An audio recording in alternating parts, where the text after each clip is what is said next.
Kalimantan Timur ditangkap polisi. Motif pelaku masih diselidiki pihak kepolisian.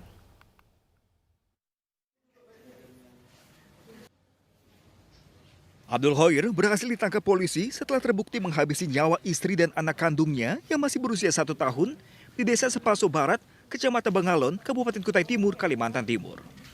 Sejumlah barang bukti berupa senjata tajam, ayunan tempat bayi dibunuh, dan bantal milik korban sudah diamankan. Polisi masih mendalami motif pembunuhan. Pelaku belum bisa dimintai keterangan karena psikologisnya masih belum baik lah, memberontak dan mencoba untuk melakukan bunuh diri, ya gitu. Jadi ditemukan ada sayatan di leher sama melukai alat kelaminnya sendiri.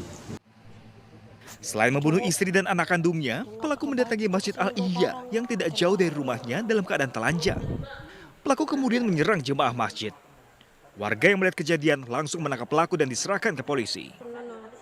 Berniat melaporkan aksi Abdul Khoir ke keluarga, warga justru menemukan 2 jenazah di dalam rumahnya. Dari Kutai Timur, Kalimantan Timur, Mas Kardiansyah, iNews melaporkan. Ya, motif dari pelaku pembunuhan ini masih dalam penyelidikan dan kita akan update terbaru terkait kasus ini, apa sebenarnya yang berhasil ditemukan oleh pihak kepolisian. Betul sekali, bersama dengan kami sudah tergabung ada Kasat Reskrim Polres Kutai Timur, AKP Abdul Rauf. Selamat siang Pak Abdul. Ya, selamat siang Mas. Baik, Pak Abdul, apakah sudah diketahui motif dari pembunuhan yang dilakukan kepada istri dan anaknya sendiri ini, Pak?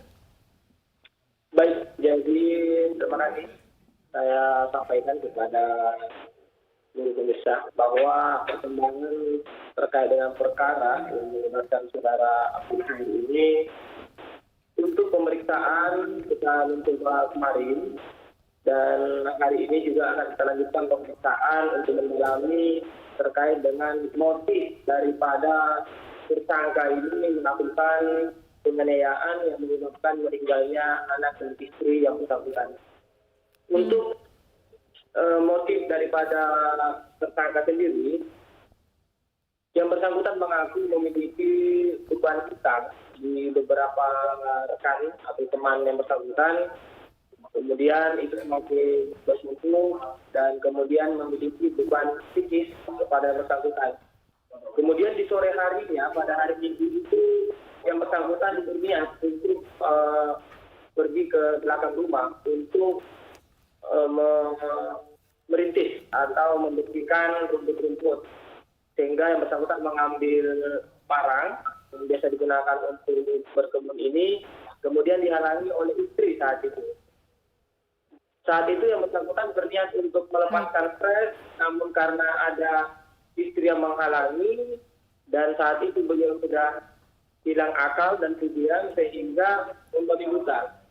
Baik. Yang bersangkutan mengakui bahwa tidak sengaja untuk mengenai istrinya maupun anaknya saat itu.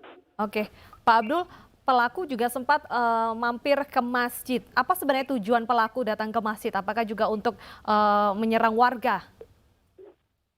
Baik, jadi dalam kondisi yang sudah kalah kabur, pelaku kabur keluar dari samping rumah jendelanya, kemudian sempat menghadang warga, namun warga tersebut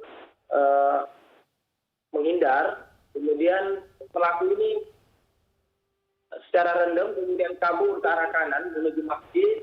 Kemudian beliau yang bersangkutan juga tidak sadar bahwa telah berada di masjid, kemudian menyerang daripada seorang ustadz yang ada dalam masjid tersebut. Baik. Pak Abdul, diketahui pelaku tidak sadar dan juga diliputi rasa stres. Apakah dia berada dalam pengaruh alkohol? Untuk pengaruh alkohol sama sekali tidak ada saat itu. Murni memang karena yang bersangkutan dalam kondisi psikis yang sangat tertekan.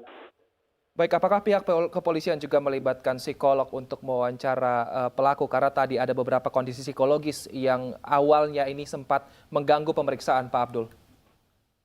Baik, untuk rencana tersebut tetap akan kita lakukan jika dalam pemeriksaan nanti hari ini tidak berhasil, kemudian dari penyidik masih kurang mampu mengumpulkan alat bukti yang lain, maka tentunya kita akan mengambil alternatif untuk pemeriksaan ahli kesehatan kejiwaan.